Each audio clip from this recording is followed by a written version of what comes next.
What's up, Taiwan? How's it going? I'm Liao with 10 minutes of news from here in Taiwan and around the world. Taiwan is set to readmit citizens of certain countries from September 12th. The announcement came Monday during the government's daily COVID briefing. In addition to citizens of Taiwan's diplomatic allies, passport holders from the US, Canada, Australia, New Zealand, and some European countries will be allowed in visa-free. The weekly cap of 50,000 entries into Taiwan will stay in place. All arrivals will have to take a saliva COVID test, quarantine for 3 days, and monitor their health for a further 4 days. And as Taiwan begins welcoming international tourists next week for the first time in 2.5 years, there will be new AI robots waiting to greet them. As Andrew Ryan reports, they are just a small example of the artificial intelligence research being done in Taiwan. Some of the world's biggest companies have already set up base here, hoping to capitalize on the trend.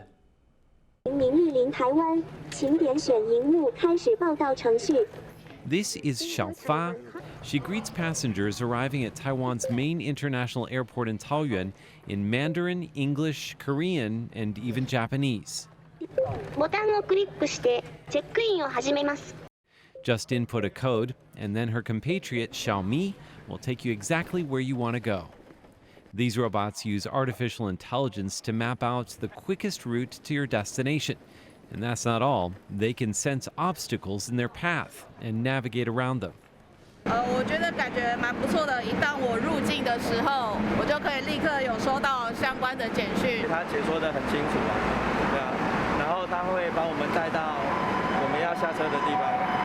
Xiaofa cost more than $300,000 to develop. The goal wasn't just to come up with a cute way to welcome people to Taiwan. These robots actually serve a greater purpose. They're helping people navigate the airport at a time when the coronavirus makes it risky for a human to do the job. It's just one small way that artificial intelligence is making inroads in Taiwan. Behind the scenes, some of the world's biggest computer companies are pouring money into AI research here. Google chose Taiwan as the location of its largest R&D center outside of the United States, and one of the things it focuses on is artificial intelligence. In 2020, the company trained 10,000 Taiwanese teachers in machine learning so they can introduce AI to their students. And it's not just Google. Other companies like Microsoft and Intel are also investing in Taiwan and working with Taiwanese companies on AI-related endeavors. Ethan Tu is the founder of Taiwan AI Labs. His company has used the technology to create virtual tours of Taiwan at a time when the doors are closed to tourists. He says Taiwan is well placed to become an industry leader. Taiwan is a country with a lot of diversity. We have a lot of freedom in terms of our culture, and because of vibrant society in Taiwan, we can create a lot of ideas. Not only does Taiwan have an environment that encourages innovation, Tu says it's also home to the cutting-edge technology that's needed to power artificial intelligence. Taiwan is very famous for the ICT industry. For example, the supercomputer, the GPU cloud. We have a lot of AI chipset makers in Taiwan. Taiwan have a lot of great software talents. Tu says one area that's particularly suited to artificial intelligence is Taiwan's hospitals. That's because digital medical records are universal, thanks to the National Health Insurance Program. We want to innovate AI in Taiwan and for the world, which means, first of all, we want to leverage Taiwan's talents. We leverage Taiwan's problem. We solve this problem. And after we solve this problem, it will become an open solution for other countries they can use.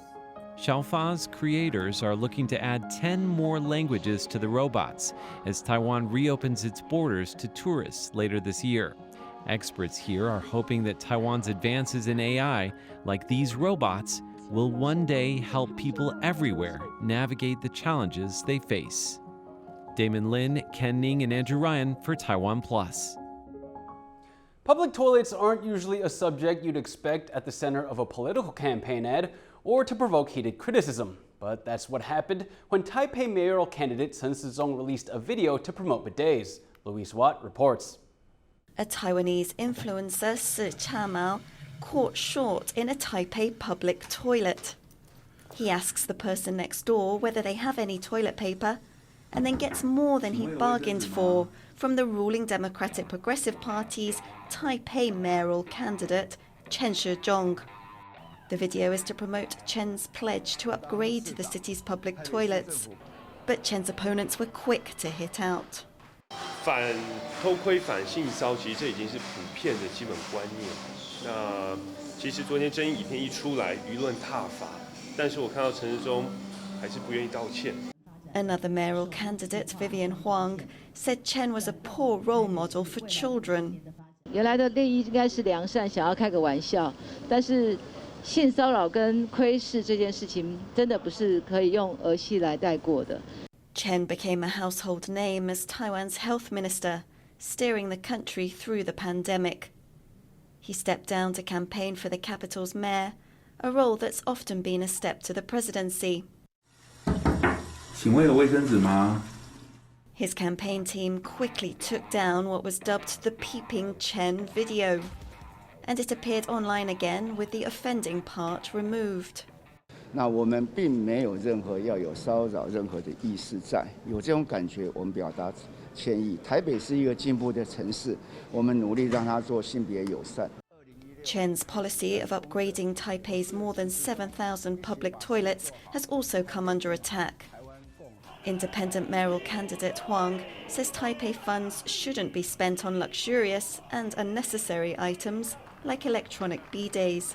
With just weeks to go in this heated contest, this latest war of words proves that nothing is too big or too small to argue over. Damon Lin and Louise Watt for TaiwanPlus. Typhoon Hinnamnor brought stormy weather to Taiwan over the weekend, but it wasn't enough to stop a popular annual swimming event. Thousands of people jumped into the country's Sun Moon Lake on Sunday for their only chance this year to take a dip in the tourist hotspot. Eric Liao has the details.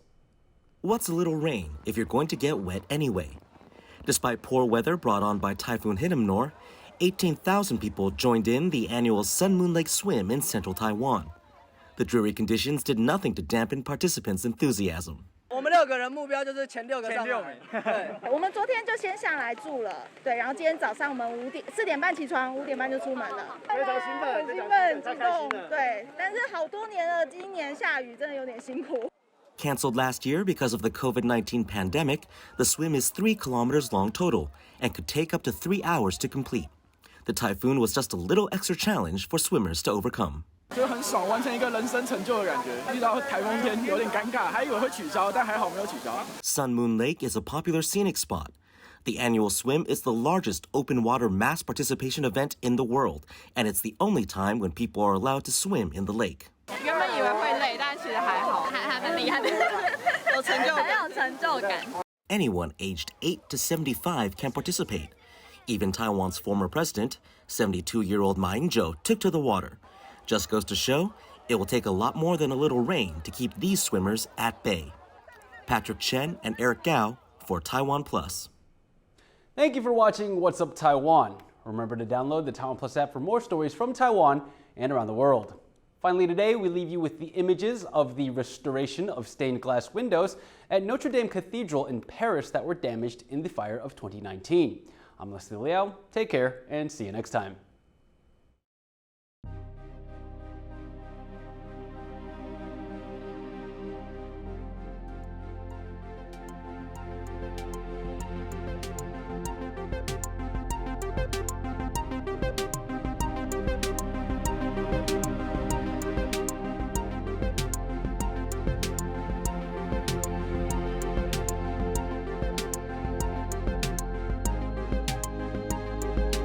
In a changing world, when voices are being silenced, TaiwanPlus is listening.